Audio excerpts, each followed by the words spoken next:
欢迎来到新兴消息频道，请订阅频道，所以大家不要错过当天最热门的新闻。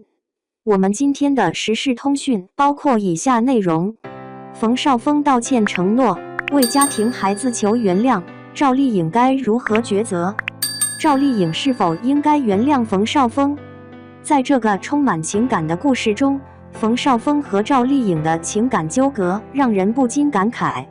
赵丽颖听到冯绍峰的真情告白，感动得泪流满面，而婆媳关系也得到了改善，这无疑是一个美好的结局。然而现实却是残酷的，他们的离婚原因让人唏嘘不已。冯绍峰的道歉和承诺让人感受到了他的诚意和悔意，他深感后悔，并表示为了孩子和家庭希望能够重新回到一起。这样的情感真挚让人不禁为他们的感情而动容。然而是否应该原谅冯绍峰，这是一个需要慎重考虑的问题。赵丽颖是否应该选择原谅冯绍峰，取决于她的个人情感和价值观。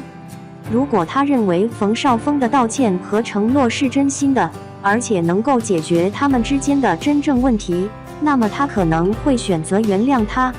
然而如果她认为他们的感情已经无法恢复，那么她可能不会选择原谅他。同时，我们需要考虑到孩子的感受。如果孩子需要一个完整的家庭，那么复婚可能会是一个更好的选择。然而如果孩子已经适应了单亲家庭的生活，那么他们可能不会受到太大的影响。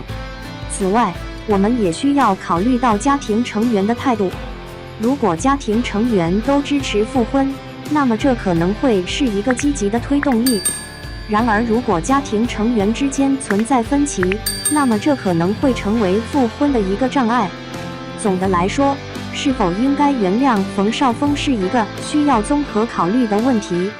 我们需要考虑到情感、价值观、孩子的感受和家庭成员的态度。